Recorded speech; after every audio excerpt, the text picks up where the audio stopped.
Now to discuss all of this, Sean Davis, CEO and co-founder of The Federalist. Sean, good to have you with us, sir. Thank you for having me. All right, what to make of this? They're having a secret vote on Wednesday, and it seems like quite a few senators seem to be annoyed, or at least they're expressing it anonymously, that voters are even paying attention to this process. Yeah, it's hilarious watching a bunch of cloistered senators take umbrage at the people actually wanting to have a say in the direction of their country. And they had quite a say last week. They want a new direction. And it was a victory handed to Trump and his agenda, the likes of which Republicans have not seen in 40, almost 50 years. You have to go back to Reagan. And I think, we look at 1984 as kind of the high water mark of landslides. He won 49 states. Obviously Trump didn't win 49, but I almost think his performance was on par with that, just given how divided this country today, how bitter those divisions are. The fact that he was able to go in, sweep every single battleground state, win the popular vote is shocking, and it shows just how much the people want the agenda that he campaigned on implemented. And if senators aren't willing to do that, they need to get out of the way. So how high are the stakes here between these three men, John Cornyn, John Thune, Rick Scott? How do you see it? I see John Cornyn and John Thune, the two Johns, as functionally the same. They're just younger versions of Mitch McConnell. So if you really liked the way that Mitch McConnell ran things, which is using the Senate for his own benefit, using money to bully people to back his agenda, I think you'll love either John Thune or John Cornyn. They're both just clones of Mitch McConnell, but younger versions. Scott, I think, would obviously be an improvement. Obviously, no one is perfect in that body, but I think what it's gonna come down to is senators having to decide: do we want to keep doing the same things we've been doing for 10 years or 20 years, which have clearly been rejected by the people, or do we want to do something a little different that's a little more responsive to individual senators and to the American people? That's the question before them. Yeah, because I've seen some criticism leveled against Rick Scott. You mentioned nobody's perfect, and Dana Lash is online today, pointing out that his past record, at least, and his time as governor of Florida and a little bit beyond, wasn't always conservative. There were times where he kind of limped in the direction on some of these of the Second Amendment issues in the direction of the left. But his score of late has been very high. His conservative scores, all the record keeping on U.S. senators and how they vote. Rick Scott has a 92% Heritage Action scorecard rating. John Thune's at 37%. John Cornyn's at 35%. And at the bottom of all of this, Sean, I will say that the instincts for conservatives are, if you are closely aligned with the Washington establishment, if that is what everybody thinks of when they see you, in a lot of ways, you're kind of the wrong person to carry out the mandate that the voters just presented us with, right? Right. Well, and it's interesting. You go back 10 years. You go back to 2014. We had Mitch McConnell, the current Senate Majority Leader who's leaving, bragging to everyone who listened about how thoroughly he crushed the Tea Party movement. He hated the Tea Party because the Tea Party represented a restriction on his power. They wanted obedience to the Constitution, and they wanted sane spending. And he crushed them, and he was thrilled about it.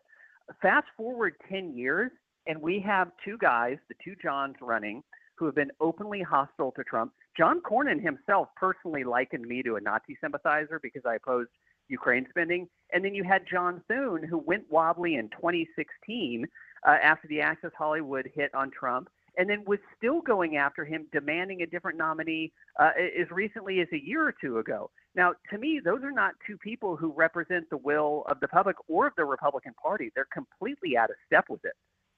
By the way, John Cornyn has never tried to apologize to you for that, has he? No, of course not. I didn't think so. I just want to make – I mean, because I do view that as disqualifying. If he's out there calling great conservatives like Sean Davis Nazi sympathizers, you shouldn't be the Republican majority leader because for obvious reasons. Like that's insanity, and we don't want more of that. Also, if you're looking to – I mean, as you've pointed out a bunch of times here, Sean, if you're looking to move on from Mitch McConnell, you don't do it by picking his lieutenants. Correct. Yeah.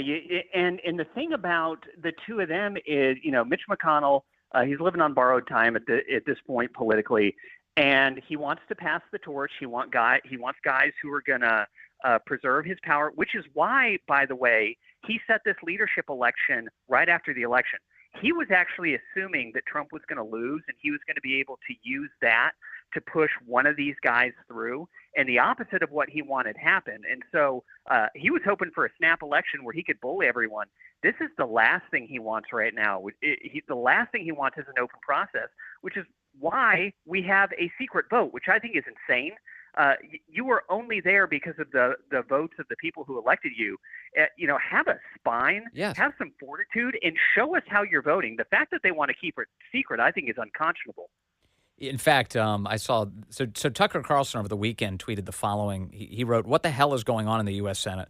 Hours after Donald Trump wins the most conclusive mandate in 40 years, Mitch McConnell engineers a coup against his agenda by calling early leadership elections in the Senate. Two of the three candidates hate Trump and what he ran on. One of them, John Cornyn, is an angry liberal whose politics are indistinguishable from Liz Cheney's. The election is Wednesday. It's by secret ballot. It will determine whether or not the new administration succeeds. Rick Scott of Florida is the only candidate who agrees with Donald Trump. Call your senator and demand a public endorsement of Rick Scott. Don't let McConnell get away with it again." And now I see this morning Sean Davis on something called Punchbowl News, a political outlet in D.C. An anonymous GOP senator is quoted here saying, quote, "I really don't much care what Tucker Carlson thinks. They're trying to bully us. That's not how these elections work," said the Republican senator who was granted anonymity to give a candid assessment. Well, if he doesn't care what Tucker thinks, then why is he bothering giving an anonymous statement? Oh, he absolutely cares what Tucker thinks, because the thing that he actually detests is people thinking that they have a say in how senators should vote. And that senator, whoever it is actually correct. Traditionally, these leadership races have effectively been a gigantic middle finger to everyone on the outside, everyone who pays these people's bills, who think they should have a say in who represents and who leads the Republican Party in Washington. And so they detest, they hate, they loathe anyone who thinks that they should be able to tell their senators to vote on their behalf. And so I actually love that this senator went out and said that. He would have been smarter to just keep his mouth shut.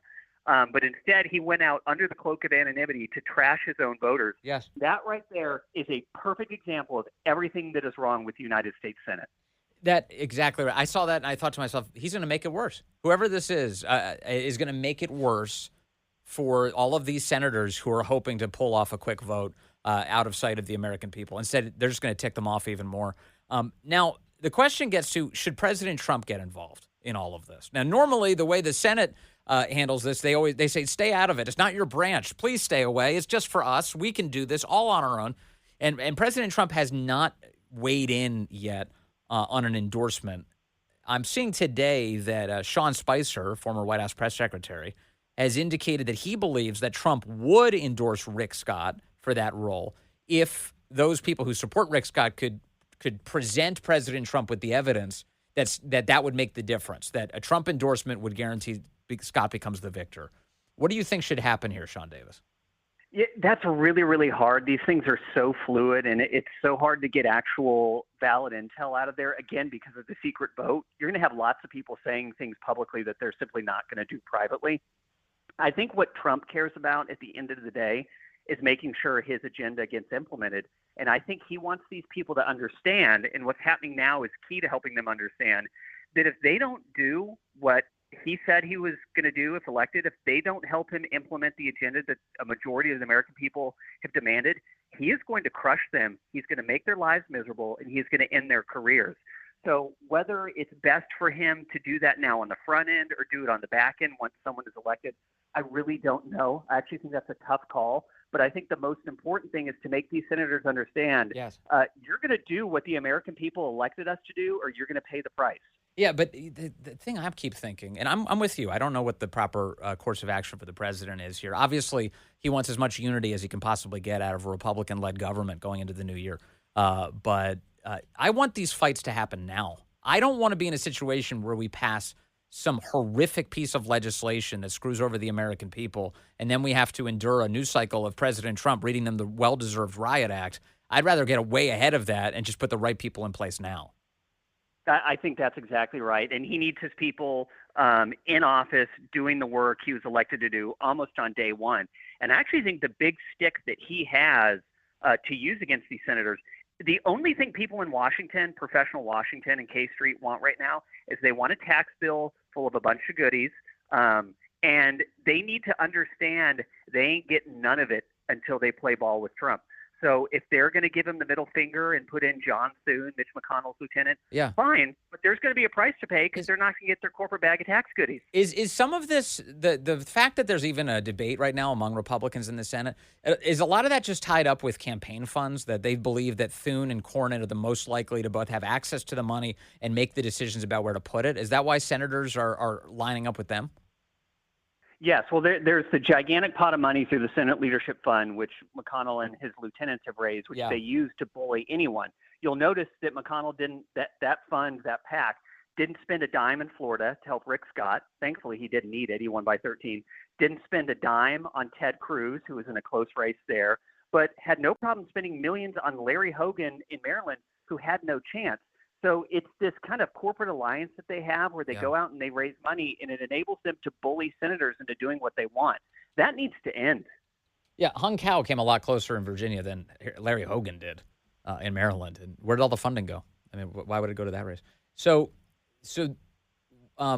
lastly, on the Senate fight here, you've got all these guys competing, and one of the things that President Trump wants is the ability to make what are known as recess appointments. Recess, in other words, like when the Senate actually goes into recess, that he can get people into place that he needs immediately to keep serving the American people. I'm not even sure why this is much of a debate, Sean Davis. Why would a Republican Senate get in the way of President Trump from doing recess appointments? Well, the dirty little secret is a bunch of these senators don't actually support Trump's agenda, and they don't support his policies. And so what they would love to see is the gears gummed up in the confirmation process, so it grinds everything down to a halt. It takes him forever to get his people in, much like what happened in 2017. And then so they hide behind, oh, well, sorry, it's the process. Well, that's a lie. If the Senate can't process these confirmations either through Democrat shenanigans or their own nonsense, they just need to go into recess, let Trump do recess appointments, which are perfectly constitutional when done during an actual recess, and allow him to implement his agenda. But what you're seeing is a lot of people hiding behind a process argument on appointments and recess appointments because they quite honestly just don't have the stones to make the substantive argument that what they actually want is to obstruct Trump's agenda. Those people need to leave Washington. But in the meantime, we need people in the right position in leadership. Thank you, Sean Davis. Really appreciate your time and wisdom as always, sir.